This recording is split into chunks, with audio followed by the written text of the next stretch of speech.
আসসালামু আলাইকুম। SSC 25 batch অর্থাৎ যারা 2025 সালে তোমরা এসএসসি পরীক্ষা দিবা, তোমরা কিভাবে ইংরেজি দ্বিতীয় পত্রে 100 মার্কের ভিতর থেকে 90 মার্ক তুলতে পারবে, আজকে আমি সেই বিষয়টি নিয়ে তোমাদের সাথে আলোচনা করব। ভাইয়া, তোমরা এখন অনেকেই বলবা যে ভাইয়া যে ইংরেজি দ্বিতীয় পত্রে 100 মার্কের ভিতর থেকে আমরা কিভাবে 90 মার্ক তুলতে পারবো, এটা তো আসলে সম্ভব না বললেই চলে। এর কারণটা হচ্ছে ইংরেজি দ্বিতীয় পত্র হয়েছে সকল অন্যান্য যতগুলা সাবজেক্ট আছে সবগুলা সাবজেক্টের তুলনায় এই ইংলিশ সেকেন্ড পেপারটা হয়েছে কিন্তু একটা কঠিন সাবজেক্ট। কারণ এর ভিতরে ইম্পর্টেন্ট যে টপিকটা সেটা হচ্ছে কিন্তু ভাইয়া গ্রামার, অর্থাৎ এর ভিতরে কিন্তু গ্রামার পার্ট আছে, গ্রামার সাইডটা আছে।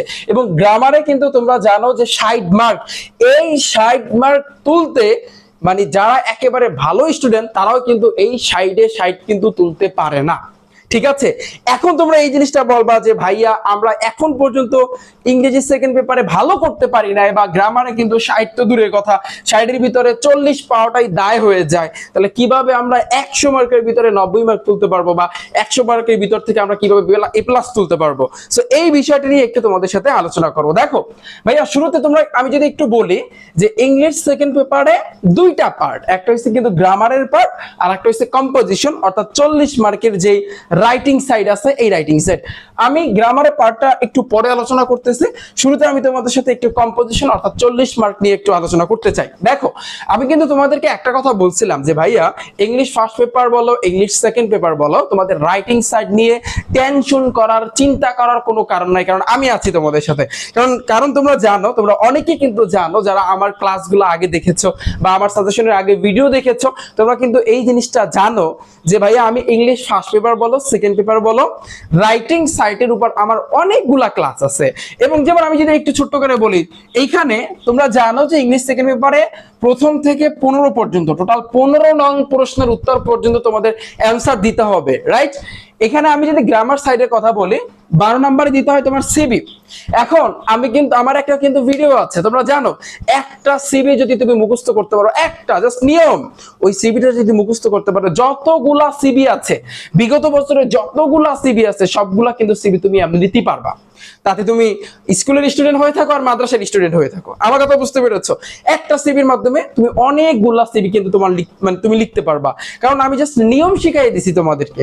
সো তোমরা যদি এই ভিডিওগুলো দেখতে চাও তাহলে এই রিফাত একাডেমি ইউটিউব চ্যানেলের উপর একটা ক্লিক করবা, ভিডিও অপশন আছে, ভিডিও অপশনে যাবা, নিচের দিকে গেলেই কিন্তু ভাইয়া তোমরা কিন্তু আমার সকল ভিডিওগুলো তোমরা দেখতে পারবা। সেখানে কিন্তু আমি একটা লেটারের মাধ্যমে তুমি কিভাবে অনেকগুলা লেটার লিখতে পারবা, একটা অ্যাপ্লিকেশনের মাধ্যমে অনেকগুলো অ্যাপ্লিকেশন তুমি কিভাবে লিখতে পারবা, একটা সিভির মাধ্যমে অনেকগুলো সিভি তুমি কিভাবে লিখতে পারবা, একটি ইমেলের মাধ্যমে অনেকগুলো ইমেল তুমি কিভাবে লিখতে পারবা, একটি প্যারাগ্রাফের মাধ্যমে, একটি ডায়লগের মাধ্যমে, তারপর গ্রাফ চার্ট বলো, পাই চার্ট বলো, সবকিছু আমি কিন্তু অর্থাৎ ইংলিশ ফার্স্ট পেপার বলো, সেকেন্ড পেপার বলো, রাইটিং সাইড কিন্তু আমি তোমাদের কাছে একেবারে সহজ বানিয়ে দিয়েছি।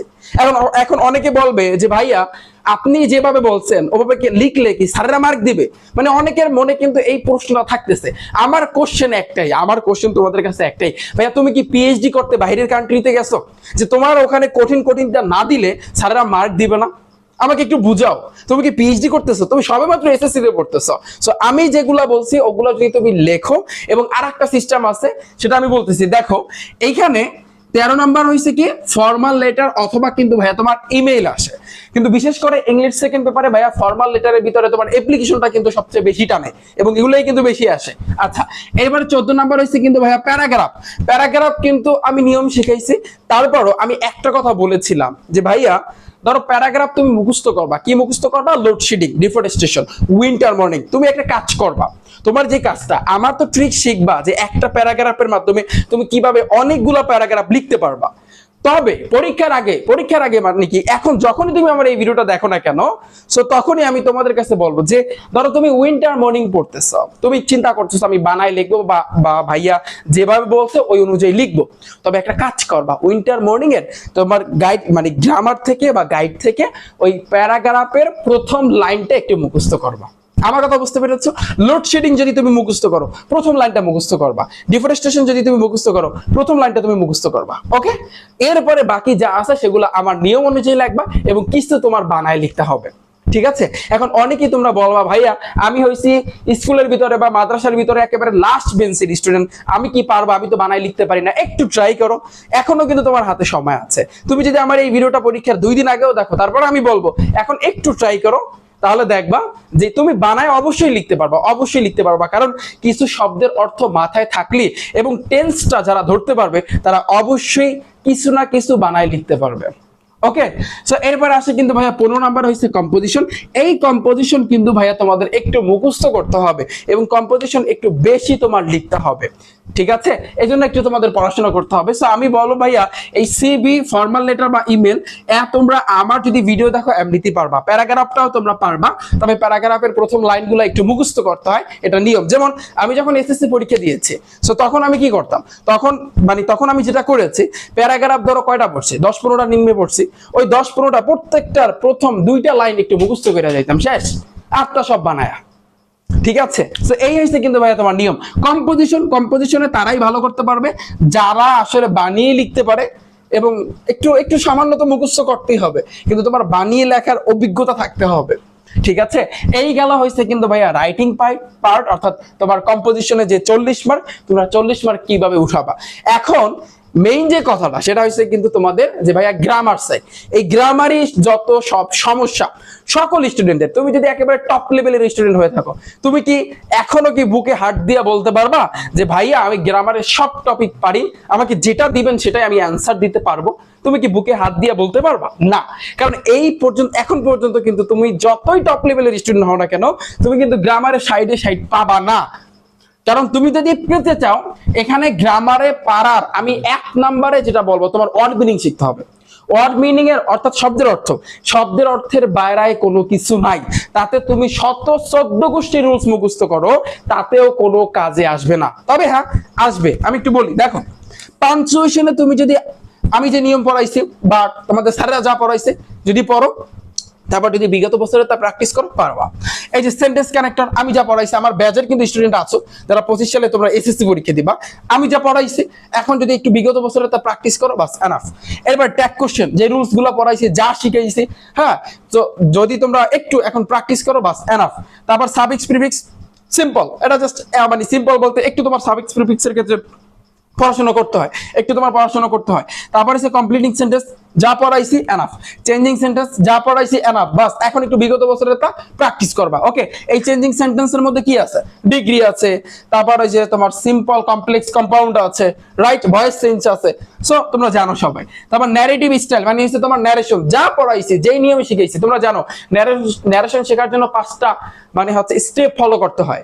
5টা স্টেপের মাধ্যমে তোমার ন্যারেশন ফুল ডান। তাতে যত বড় যত কঠিন ন্যারেশন থাকুক না কেন, তোমার কাছে কিন্তু ইজি লাগবে। বাট মেইন যেই সমস্যা ভাইয়া এই প্রথম চারটাতে কিন্তু মেইন সমস্যা।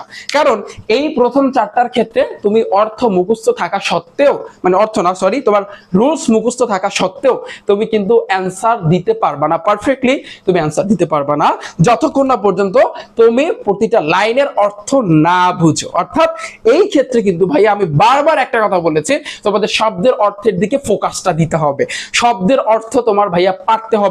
তুমি যদি আমার এই ভিডিওটা তোমাদের টেস্ট পরীক্ষার আগে দেখো বা পরে দেখো বা এসএসসি পরীক্ষার 10 দিন আগেও দেখো, তারপর আমি বলবো এখনো কিন্তু ভাইয়া তোমার হাতে সময় আছে।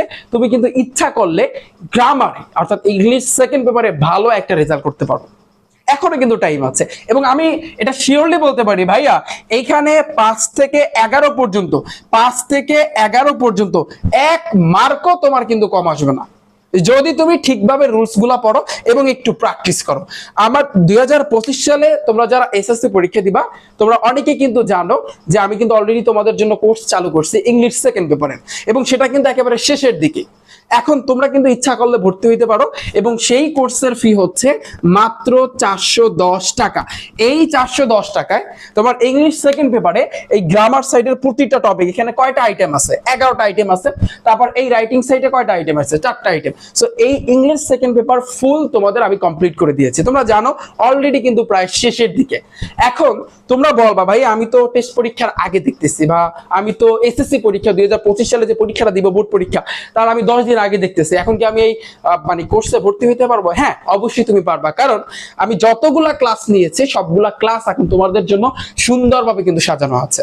যখন তুমি ভর্তি হবা আগে যতগুলা ক্লাস দেখো, এই যে দেখো উইথ ক্লাউজের ভিতরে তোমরা কিন্তু জানো আর্টিকেল আছে, প্রিপোজিশন আছে, পার্টস অফ স্পিচ আছে, মানে গ্যাপ ফিলিং উইথ ক্লজ মানে যেটা তোমার অপশন দেওয়া থাকবে, আর একটা হচ্ছে উইদাউট ক্লজ যেটাও same article, preposition, parts of speech, এই তিনটা টপিক তোমাদের পড়তে হবে। এমন ভাবে তোমার পড়তে হবে যাতে করে কিন্তু এখানে 5 5 10 অর্থাৎ তোমার হইছে উইথ ক্লজ এবং উইদাউট ক্লজের অ্যানসার দিতে পারো। তবে আমার ব্যাচে একটা সিস্টেম আছে, সিস্টেমটা হচ্ছে আমি ওয়ার্ড মিনিং এর উপর বেশি ফোকাস দিই। এখানে আমি যে একটা কথা বলছি যে 5 থেকে 11 পর্যন্ত আমি যতগুলা রুলস শিখাইছি এগুলা যদি শেখো, বাস বেশি না, তুমি বলবো যে এক একটা ক্লাস হচ্ছে 2 ঘন্টা 3 ঘন্টা না, আধা ঘন্টা 40 মিনিট 1 ঘন্টাই ডান, ঠিক আছে? সো তুমি যদি এই ক্লাসগুলো যদি দেখো এবং যা পড়াইছি এখানে 1 মার্কও তুমি কম পাবো না, চ্যালেঞ্জ দিয়ে বলতে পারি 1 মার্কও তুমি কম পাবো না। যদি আমি যা পড়াইছি যেভাবে পড়াইছি সেই নিয়মে যদি তুমি পড়ো 1 মার্কও তুমি কম পাবো না, কিন্তু তুমি কম পাবা কিসে? এই উপরের 4টা আইটেমে। রাইট ফ্রম আপ ভার্বে তুমি বলবা ভাইয়া রুলস আছে না, হ্যাঁ তুমি রুলস পারবা ঠিকই, কিন্তু তারপরও একটু অর্থ তোমার ভাইয়া বুঝতে হবে। রাইট ফ্রম আপ ভার্বের ক্ষেত্রে তোমার অর্থ বুঝতে হবে। এই জন্য আমার এই ব্যাচে তোমার হচ্ছে আমি তোমাদের জন্য, যেহেতু এই ব্যাচটা হচ্ছে 2 মাসের কোর্স, 2 মাসে তোমরা জানো টোটাল হয়েছে 60 দিন, 60 দিনে তোমাদের আমি 600 মানে হচ্ছে ওয়ার্ড মিনিং এর কিন্তু ব্যবস্থা করেছি। 600 শব্দের অর্থ অলরেডি কিন্তু তোমরা পড়েছো, যারা আমার ব্যাচে আছো তোমরা কিন্তু জানো।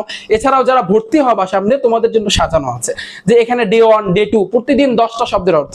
এখন অনেকে বলবে ভাইয়া এত চাপ কেমনে নিব, ওইদিকে আছে ইংলিশ ফার্স্ট পেপার আছে, গণিত আছে, যারা সায়েন্সের স্টুডেন্ট আছে তোমরা বলো ভাইয়া আমাদের ফিজিক্স কেমিস্ট্রি আছে, যারা কমার্সের আছে তোমরা বলবো আমাদের কমার্সের সাবজেক্ট আছে, এছাড়াও তো বাংলাদেশ বিশ্ব পরিচয়, এছাড়া তারপর অন্যান্য সাবজেক্ট আছে, যারা আর্টসের আছে বা যারা মাদ্রাসার স্টুডেন্ট আছে তোমরা বলবা যে আমাদের তো আরো অন্যান্য সাবজেক্ট আছে, এত চাপ কেমনে নিব?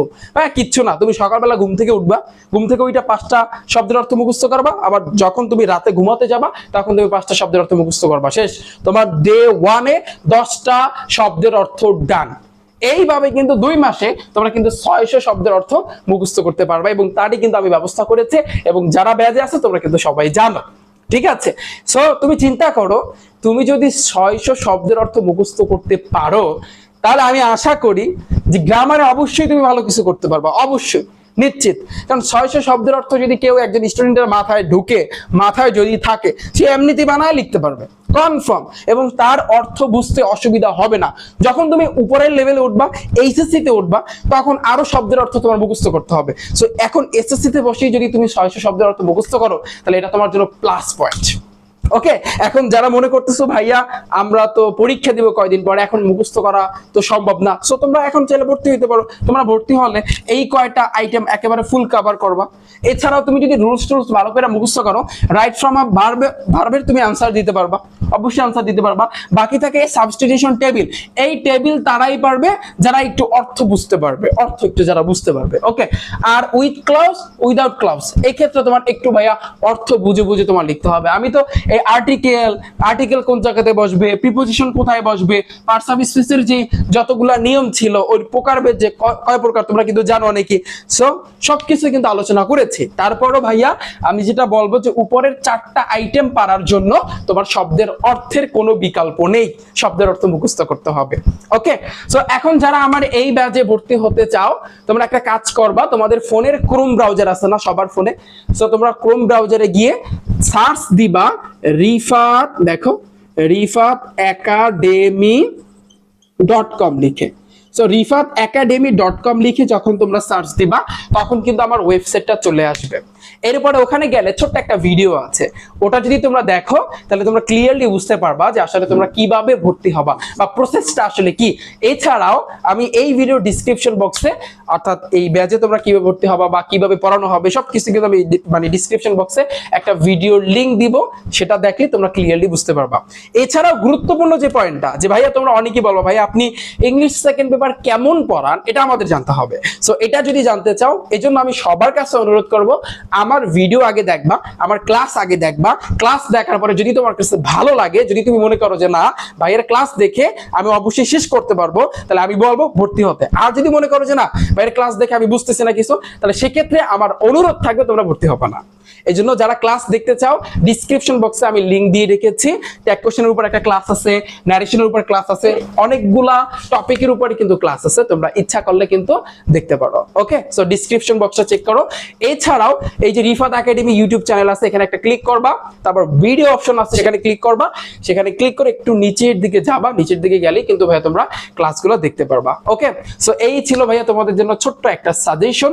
এছাড়া আমি তোমাদের জন্য যারা টেস্ট পরীক্ষা দিবা সামনে, তোমাদের জন্য ইংলিশ সেকেন্ড পেপারে তোমাদের কোন কোন টপিকগুলো পড়তে হবে বা এই যে রাইটিং সাইডে তোমাদের কি পড়তে হবে আমি সাজেশন নিয়ে আসতেছি। এছাড়াও যারা ফাইনাল পরীক্ষা দিবা 2025 সালে, যারা এসএসসি পরীক্ষা দিবা, তোমাদের জন্য ফাইনাল সাজেশন অবশ্যই আমি নিয়ে আসতেছি। ওকে, তাহলে 7ই তারিখে ভাইয়া রিফাত একাডেমি ইউটিউব চ্যানেল এবং ফেসবুক পেজের। আল্লাহ হাফেজ।